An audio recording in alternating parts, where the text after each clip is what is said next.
welcome wherever you are in the world. Polly and I are very excited to be with you and to try and answer some of those burning SEND assessment questions. And we're very grateful for the vast number that you shared with us. And I suppose the first thing I want to just do is to frame today's sessions and all future sessions. So Polly and I will do a proper introduction, a brief introduction to ourselves in just a moment. But what we wanted to do is to draw upon the wisdom and experience from being former SENCOs and heads of inclusion, or whatever the terminology is that's appropriate to your setting, and guide you through how you can meaningfully use assessment and data, whether that's part of an effective and efficient process for identification for your learners and to understand where their strengths and individual challenges might be, or whether that's thinking about how it's going to inform your strategic picture of SEND from a sort of slightly wider lens. But each month we're going to invite you to share those questions, as you have done so plentifully with us this time, and we'll try and tackle a few of those just over a short webinar. Grab a coffee and sit and relax with us, and hopefully it'll lead to some really interesting discussion. So we're going to keep everybody on mute at the moment. There will be an occasion perhaps where somebody'd like to join us live and ask their question in person, which would be wonderful. For clarification, we're going to tackle some of the questions that have come through that you put on the registration form, which is great. If you do have any questions about that and you need some clarification, please do use the chat function to raise those with us. We've got a colleague who's supporting us behind the scenes who can prompt our attention to those if necessary. For future questions, though, that you'd like to put to Polly and I, we'd invite you to do that via the registration form. Today's session is being recorded. We will be able to send that out to you within about 48 hours. And that will also be accompanied by the registration for the next session, which is going to be on the 19th of March, and to the support site links that we might make mention of today. So please don't panic. You haven't got to take lots of notes. We're going to make things as easy as possible for you. So enough about the housekeeping, a quick introduction. I'm Emma Dibden. I'm the assessment specialist for our SEND and Wellbeing assessments. Before joining GL, I taught for over 20 years, which makes me now feel incredibly old, with a large number of those as SENCO and inclusion manager, both in the UK and overseas in the UAE. Polly, do you want to introduce yourself? Absolutely. So good morning, good evening, everybody. I'm Polly Marsh. I'm one of a team of education advisors here at GL Assessment. I've got over 10 years teaching experience in both state and independent primary schools in the UK, with various leadership positions such as assistant head teacher and inclusion lead. Thank you, Polly. And thanks again for all of the questions that you've shared with us. We had an overwhelming response, so do keep them coming for future sessions. And we're going to start off, I suppose, let's dig in, Polly, and see what the first question is that we've had that we'd like to have a chat about.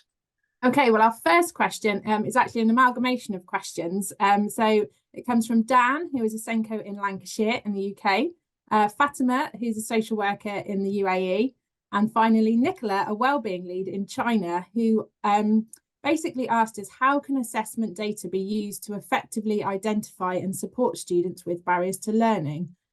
So a really great question, and one that we do get asked quite a lot. So when using GL assessments, we'd suggest, firstly, consider the context of your cohort. So all of our assessments come with a group report. So look at that group report, have a look through your underlying data, look at your top level data, and have a look at that cohort as a whole. Then when you've sort of had a look at that, look at those students that have a score of below average. So when we say below average, you're looking at a standardized age score of below 85. Have a look at those students. Are there any surprises? Are those students where you'd expect? Have those students already been identified as having barriers to learning? So they may be students you know about, and if not, maybe you need to consider the needs around those students. All of our assessments also have, alongside the standardized age score, do have a stay 9. So some of our assessments, such as MGRT, come with 2 stay 9s for different parts of the assessment. So have a look, are there any discrepancies? Again, the PT series have different stay 9s for different aspects of the assessment. So look for those discrepancies. then perhaps run individual student reports for those students that you are really interested in. Maybe those with really low standardized age scores, maybe those with a bit of a spiky profile that have different areas of strengths and weaknesses, and look for those students that may be a surprise to you. So are there students that you would have expected to achieve a higher standardized age score that haven't? And those individual reports can give you real insight into how students performed in those assessments. And of course, use all that assessment data alongside other evidence. Use your contextual knowledge. What do you know about those students? Talk to the teachers, talk to the students themselves if it's appropriate, talk to the parents, all those people who know the students really well, because our data is very robust, but use it alongside what you do know about the students. Context is key. And our assessments do help sort of fit that final piece of the puzzle together. So do use that other evidence alongside everything the assessment data presents to you. So I hope that answers your question. Emma, please feel free to mention anything that I may have missed, or we can move on to the next question. I think we call ourselves often, don't we, kind of detectives when we're SENCOs, because we've got lots of little bits of the puzzle. And what we're trying to do is build that picture, aren't we? And like you said, you know, assessments play an important part with that, but the context is so important. So hopefully that will be a really kind of interesting way into building that picture and building that evidence to the learner over time. And I think the next question that we've got, Polly, excuse me, sort of feeds on quite nicely from that, where we're wondering what the benefits might be of using standardized assessments as part of that sort of process for identification. So specifically, why do I need to use those type of tests if I've got all of this other evidence as well? Absolutely, and there are many benefits. So I'll try not to overwhelm people with all the information that we have around our standardized assessments. But it does help us to identify areas where a pupil, or maybe a group of pupils, is strong and have their strengths, but also helps us to identify where their challenges are as well. So when we look at that standardized data, we can look at how that can then be applied to improving teaching and learning and approach to curriculum. Because it's standardized, so because it is made in a national comparison against a large group of other students, it's a really reliable comparison. So you get that really robust data from a standardized assessment. And as I've already mentioned, you get the standardized age score, which is based on a student's raw score, which is then adjusted for their age and placed on a scale that makes that comparison to the national sample. So it is very quantifiable, the data, and also does provide indicators of potential GCSE performance, but also retrospective indicators for the Key Stage 2 national tests here in the UK.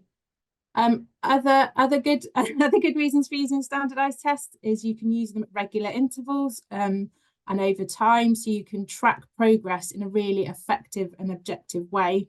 So those differences in the standardized age scores, again, a really robust measure of progress.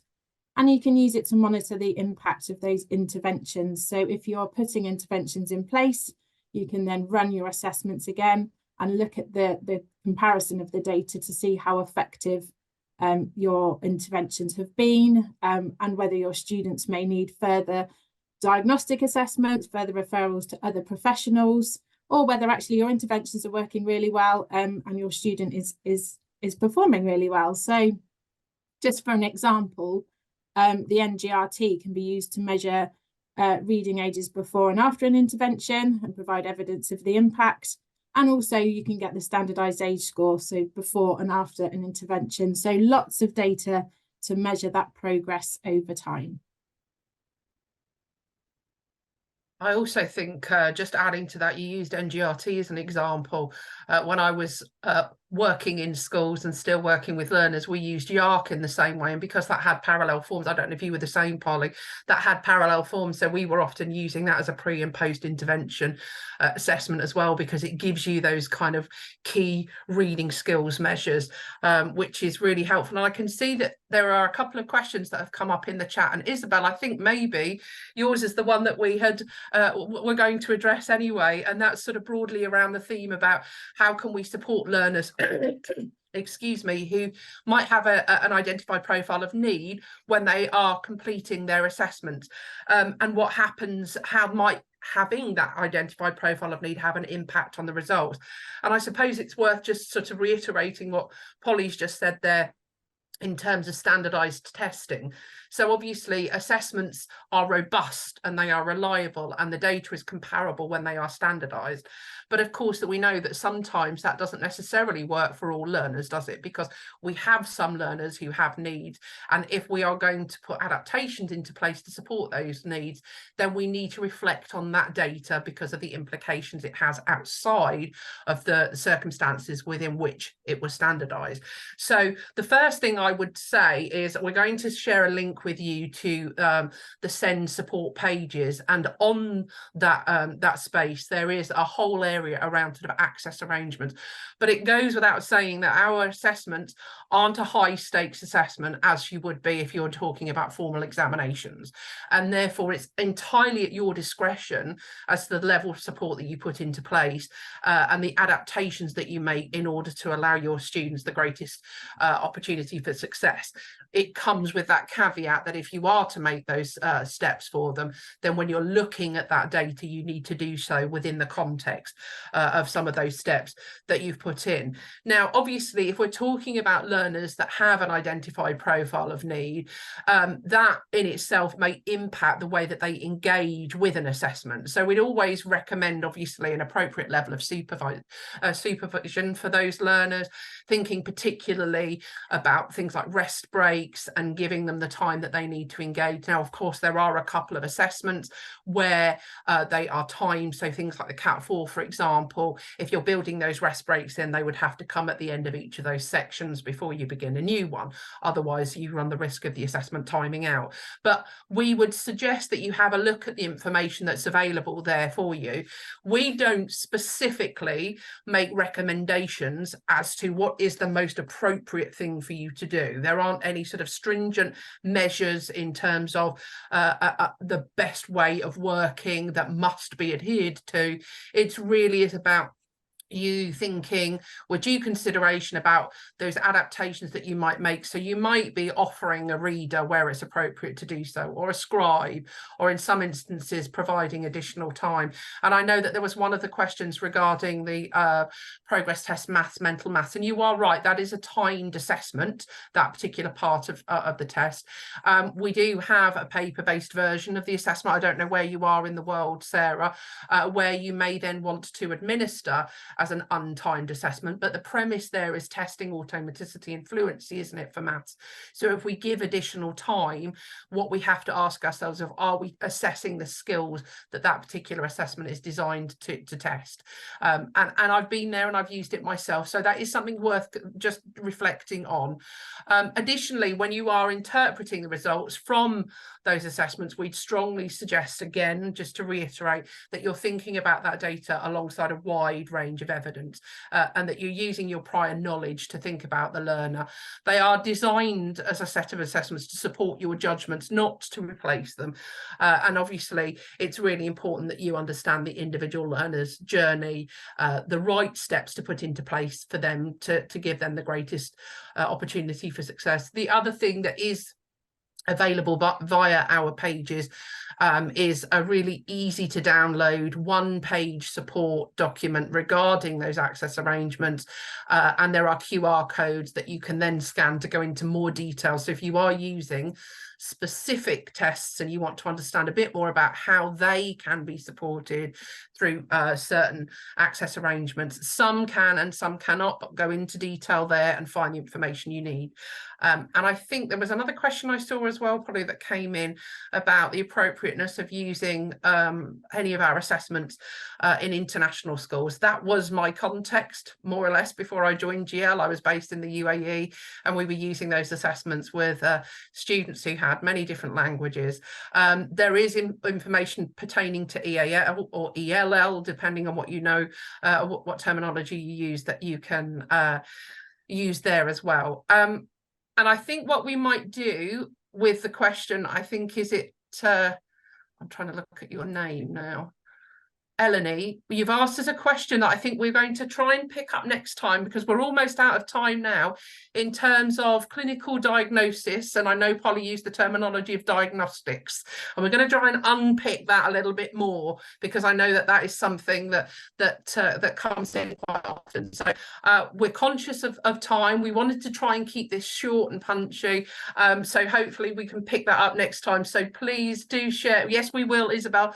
That will be available in the post session link that comes out to you for registration next time, so you'll be able to share, find that information that you need there. So I suppose it just remains for us to say a huge thank you, doesn't it, Polly, because we're so grateful for all the questions and enthusiasm that you've shown, and those who are engaging in the chat for clarification today. A reminder that there is that wealth of support on our support pages, which are easily accessible via 3 clicks. So if you go to GL Assessment website or GL Education website, depending on where you are in the world, in the top right corner, you'll see a training and support button. If you navigate that way, and then on the training and assessment insights area, you can find on the left side a SEND section. And anything that we've referred to today is there. Polly, I know that you were going to finish us up. I'm going a little step ahead. You were going to give us a sort of some illuminations as to what to do next. Absolutely. I'm being enthusiastic. I do apologise. Absolutely. We've had some great questions today. And like Emma said, thank you for your contributions. But we're now going to move on to our illuminations, in keeping with our SEND Searchlights, where each month, following the round of questions, hopefully we can provide you with some suggestions that are broken down on perhaps what you could take away and do today, what you could potentially do tomorrow, or maybe within the next few weeks, and looking ahead into those sort of longer term actions of things you could do by the end of the term. So a few takeaways for you. So something that you could do today, we've talked a lot about some of our assessments. So if you don't already have a login for TestWise, which is our platform for the digital assessments, check out who your TestWise administrator might be, request a login, and jump on there and have a play around. You can't break it, just have a look around. There is also a walkthrough video on there that you might find useful. Tomorrow or in the next few weeks, have a little go at running a group report for one of the assessments. And within that group report, identify those students who you might need to look at further, as we've already discussed in one of the questions earlier. So identifying those students with a standardised age score of below 85, looking at those discrepancies between the stay nines, and then consider next steps for the students. So that might be looking at the effectiveness of the quality first teaching, looking at your reasonable adjustments, looking at putting in place potential interventions, further assessments, referrals to other professionals, all those things in schools that anybody responsible for barriers to learning need to look at and put in place. So working as a team to look at those. So as I say, that's something you could do tomorrow or within the next couple of weeks. And then by the end of the term, as Emma has suggested, we have got a wealth of information on our support sites. So please do watch some of our SEND training videos, which can be accessed via the support site. There's a whole host of mini-series which introduce you to using data to identify those potential barriers to learning.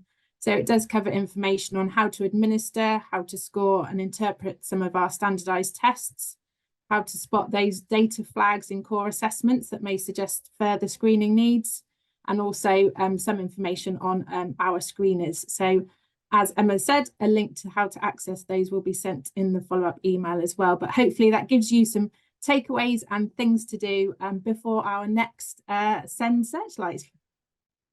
Thank you so much. So